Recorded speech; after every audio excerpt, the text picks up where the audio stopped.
રાજકીય શાસનનો અંત, ચૂંટાયેલી પાંખનો 5 વર્ષનો કાર્યકાળ પૂર્ણ થતાં આજથી વહીવટદારનું શાસન લાગુ. વડોદરા મહાનગરપાલિકામાં ચૂંટાયેલી પાંખનો 5 વર્ષનો કાર્યકાળ વિધિવત રીતે પૂર્ણ થતાં રાજકીય શાસનનો અંત આવ્યો છે.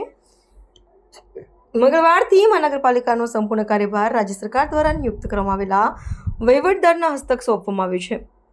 આ સાથે જ સ્થાનિક સ્વરાજ્યની આ સંસ્થામાં આજથી નવી વહીવટી વ્યવસ્થાનો પ્રારંભ થયો છે અને ચૂંટાયેલા પ્રતિનિધિઓની સત્તાનો દોર હવે સંધિ અધિકારીઓના હાથમાં આવી ગયો છે.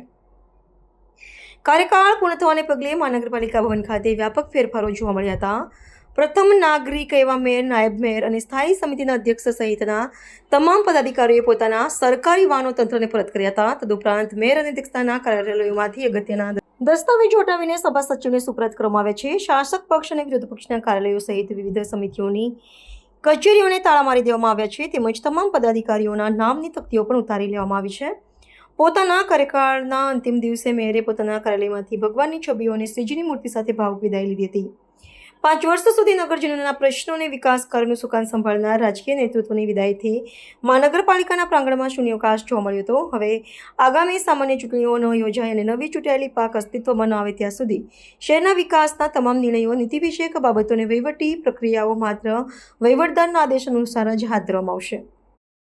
ગઈકાલે એટલે કે 9 તારીખે રાત્રે 12 વાગ્યા સુધી ગયા બોર્ડની 5 વર્ષની મુદત હતી અને એ મુદત પૂર્ણ થઈ છે.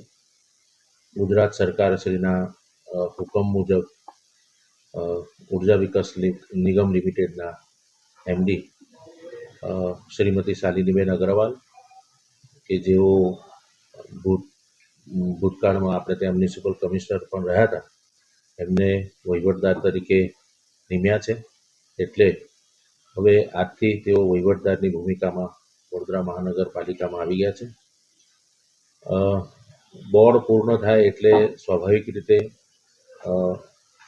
કોઈપણ ચૂંટાયેલા સભાસદશ્રીઓ અને હોદ્દેદારોનું અસ્તિત્વ રહેતું ન હોવાથી તેમને જે પણ આપવામાં આવતી સુવિધાઓ, જેવી કે ગાડીની સુવિધા હતી મુખ્ય, તે ગાડીઓ કાલે બધી જમા થઈ ગઈ છે અને તમામ ઓફિસો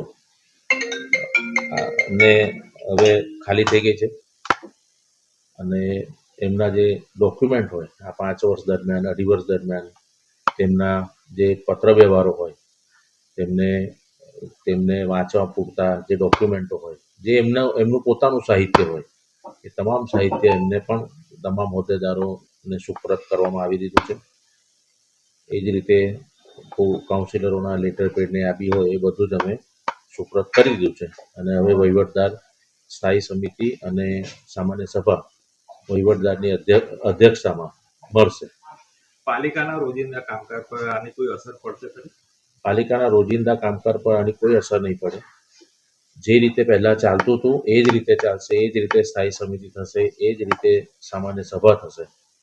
બરાબર છે? એટલે પાલિકાના રોજિંદા વહીવટમાં કોઈ અડચણ ના થાય અને રોજિંદા વહીવટમાં કોઈ અડચણ ન થાય એટલા માટે જ વહીવટદારની નિયુક્તિ કરવામાં આવે છે. વહીવટદાર ક્યારથી ચાર્જ લેશે અને ક્યારે અહીંયા આવશે વડોદરામાં? સામાન્ય રીતે વહીવટદાર એટલે જે કલ્પના હોય છે કે વહીવટદારની નિયુક્તિ થઈ એટલે હવે એ નિયમિત કોર્પોરેશનની કચેરીમાં આવે અને બધો વહીવટ જુએ, પણ એવું હોતું નથી. વહીવટદારો સામાન્ય રીતે સિનિયર કક્ષાના આઈએએસ ઓફિસરો હોય છે, એમની બહુ મોટી જવાબદારીઓ હોય છે, એટલે આ એમને એડિશનલ ચાર્જ આપવામાં આવેલો હોય છે અને એમને સ્થાયી સમિતિ અને સામાન્ય સભા જ મેઇન બોલાવીને એની મિટિંગો કરવાની હોય છે. એટલે જે કલ્પના છે કે વહીવટદાર હવે એની દરરોજની ઓફિસમાં દરરોજ જે આવશે એ થવાનું નથી. એમની મૂળ જવાબદારી છે એના કામોમાં વ્યસ્ત હોય. મિટિંગો પૂરતું અમે વ્યવસ્થા ગોઠવીશું. અમે જ્યાં પણ નક્કી થશે, વહીવટદાર નક્કી કરશે એ જગ્યાએ અમે મિટિંગ કરીશું.